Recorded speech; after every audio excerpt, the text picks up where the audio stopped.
we're on chapter 2 now, and in this book, every chapter we're going to get a different perspective from a different character. So chapter 2, we're going to hear from Grace Atwater. Here we go. Awakening is not... Oh, I'm sorry. Oh, start over, take 2. Awakening is my favorite part of the day. Not the waking up part, although that's pretty good too. I love waking up and remembering that I'm at Oasis, the healthiest place on earth for your body and mind. Awakening isn't the same as waking up here. Not here, anyhow.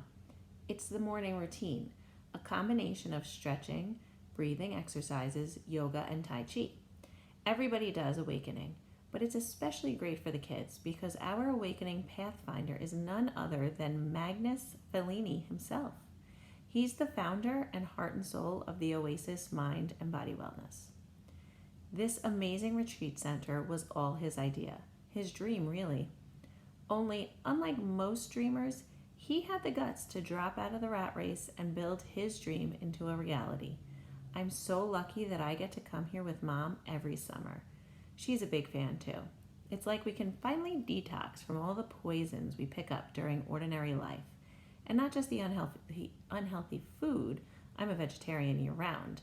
Thinking about things like pollution, lack of exercise, stress, addiction to electronics, so much negativity. All that disappears when you step onto the grounds of the Oasis. You can feel the bad stuff draining out of you. Some kids have a hard time giving up their phones while they're here. But after the first day or so, it's so much better. What's so great about staying in touch with the outside world, when what we really need is to be in touch with ourselves? That's what Magnus says anyway. I love everything about this place. Actually, almost everything. There are no pets allowed at the Oasis, so we have to leave Benito at home with Dad. He's my miniature schnauzer.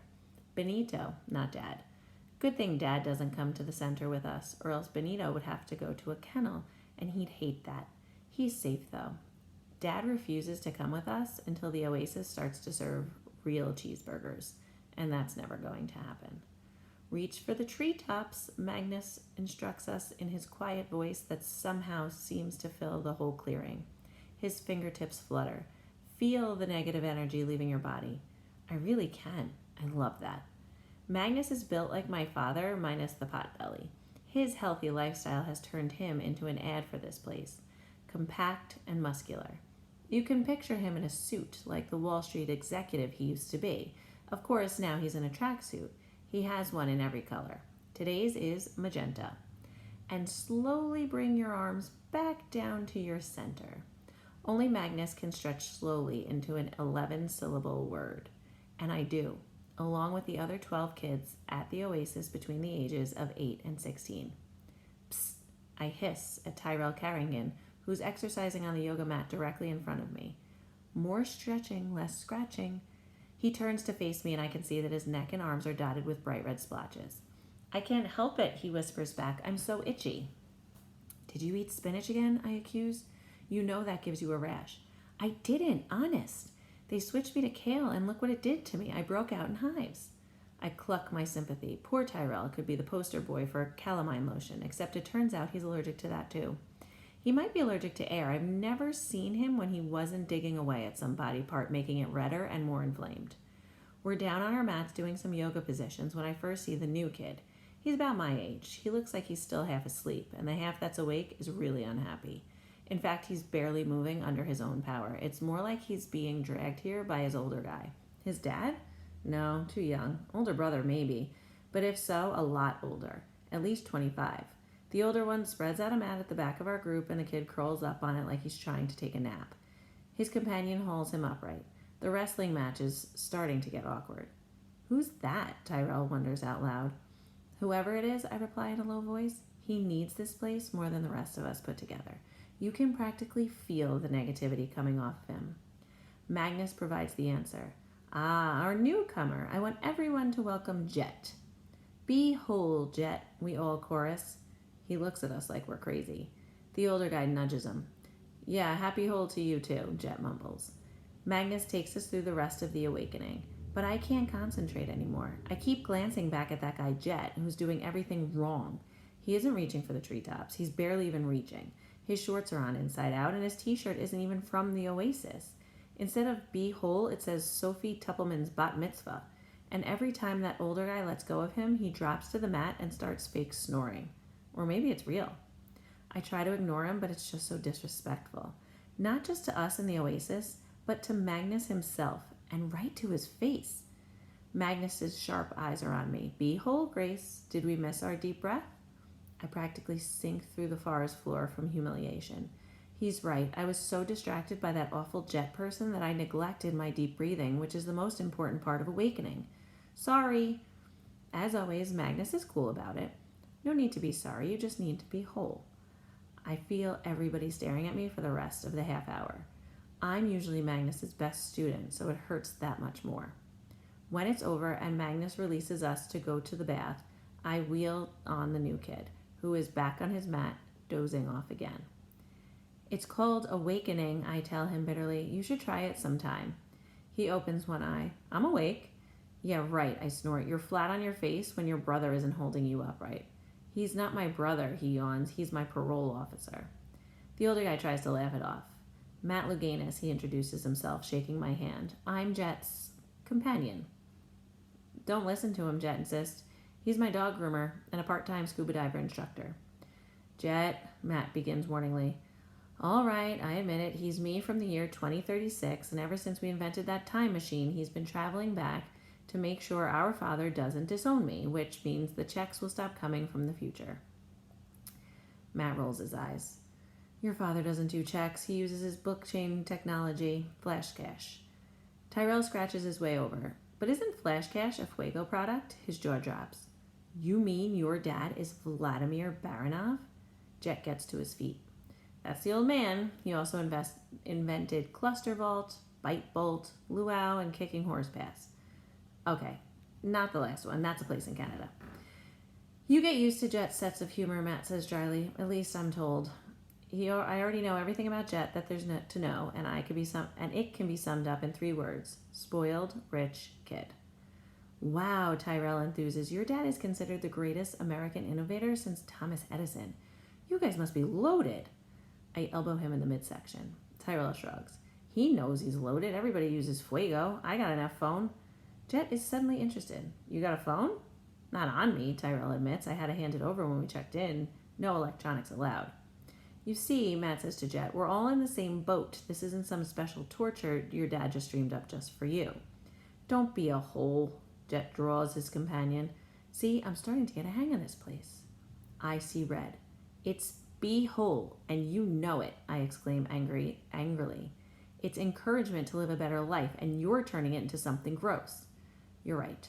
I'm a bad person, Jet agrees. You should complain about me to Nimbus and get me kicked out. He has the nerve to point to Magnus, who built this wonderful place.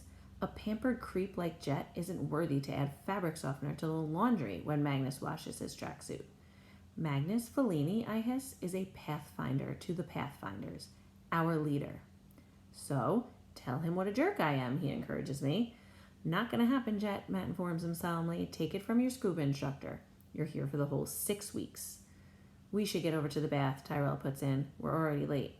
Not me, Jet says stoutly. If I have to stay here and starve, at least I'm going to smell bad. It's not that kind of bath, I snap. It's a natural spring warmed by geothermal heat. There are only a handful like it anywhere. But that's not good enough for Jet Baranov.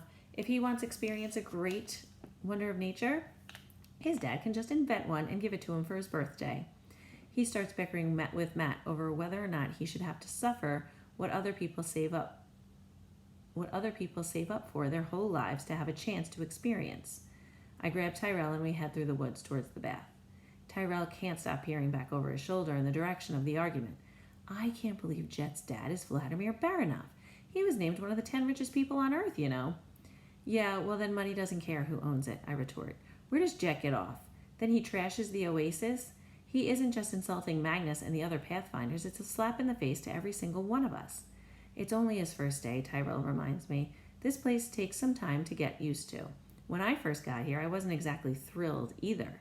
And now you love it, right? I prompt. Well, he begins. Okay, maybe you're not the greatest example, I concede. It's tough to be whole when your entire body is a giant rash. It's not that, he admits. It's my family. You and your mom came here for wellness, but my parents are treating this place like a weight loss clinic. Maybe I don't want to lose weight. You don't have to, I reason. The food here is awesome. For you, you're a vegetarian already. And then there's my sister. She misses her boyfriend, Landon. How is that your problem? It's everybody's problem, he explains. Sarah hates everybody in the world, and that includes me. He points to the welts on his neck. Not all of these are hives, you know. She hit me with a hot chestnut during the nut roast last night. I met Sarah a couple of times. She's 17, so she's aged out of most of the kid stuff here at Oasis. She talks about this guy Landon a lot, that's for sure. Like when Tyrell stubbed his toe, and she mentioned that Landon loved Stubbs barbecue sauce. I try to put myself in her shoes. It must be tough for her at Oasis, where she can't call, FaceTime, or even text. They write letters to each other, he supplies, disgusted, old school, like 3 a day. When we get to the bath, most of the kids are already in the water. Tyrell and I duck into the change booths to put on our swimsuit. The bath is an irregular shaped pool nestled in a natural rock formation. It's a little tricky to get in, but at least the rocks are smooth, so you can go barefoot. It's a shock when you first feel the water because it's so hot. I mean, not just hot tub hot, but a couple of notches above that. Magnus says the water is heated by magma far underground. Sometimes you get the feeling that if you dig around with your toe, you could burn it off because the magma must be right there. There's a cloud of steam over the bath, even on the hottest of days. But once you get used to it, you'll experience total relaxation and a greater sense of well-being than you've ever known before. It's the perfect finishing touch to awakening, the cherry on top. Tyrell lets out a contented ah as he sinks right in up to his neck. It's impossible to be itchy in the bath. All you feel is the tingle of heated water on your skin. I like to pinch my nose and go all the way under. The sulfur in the water stings my eyes a little, but it's as good as a facial from a high-priced salon. I resurface and lie back against the rocks in near perfect contentment. A raucous below jars me out of my thoughts. Cannonball! There's the sound of pounding feet, and a figure is airborne above the bath, blotting out the sun. Jet hits the water in the middle of everyone, scattering kids and raising a splash like a meteor strike. Wait for it, I tell myself. The scream comes almost immediately, ripped straight from the gut, an eruption of pure shock and anguish. Yo! That's when we learn that Jet Baranoff can fly. He lifts out of the burning water like a submarine-launched missile and scrambles up onto the rocks, trembling pink all over. That guy Matt comes running. Jet, what happened? They tried to kill me, Jet howls. Who? Matt gawks at his boss's son, who is crouched like a wounded animal in his soaked shorts and a t-shirt. All the kids are laughing, including me, especially me. It's 1 billion degrees in there, Jet whimpers. Why didn't anybody warn me? We thought you'd figure it out, I snicker, from the sign that says hot spring. I need a doctor, Jet tells his companion. Tell the pilot to fire up the Gulfstream. We need a chopper stat. Get me to Little Rock. Matt's patient. Are you finished? He asks. Get a grip. You're not dead. Everything's still attached, and all these other kids are in the same water you were in, and none of them need a medevac. The minute I get my phone back, I'm telling Vlad you tried to boil me alive. I believe him. I can totally picture Jet getting a person fired because he's embarrassed about making an idiot out of himself. But then Matt laughs in his face. All right, Michael Phelps, let's go back to the cottage and get you some dry clothes. You can use my towel if you want, Tyrell offers. Jet stares at him. What is wrong with you? To the rest of us, he adds, you're all crazy, before storming off. Matt hurrying behind him. I'm not laughing anymore. There's nothing funny about Jet Baranoff. Don't lend him your towel, I tell Tyrell. He wouldn't give us the skin off a grape, and we should return the favor. Come on, Grace, he replies. Haven't you ever had a hard time fitting in somewhere? The answer is yes, obviously. We all have, which is another reason I appreciate the Oasis. This is where I fit in better than any place in the whole world, and I don't intend to let a spoiled rich kid from Silicon Valley ruin my time here.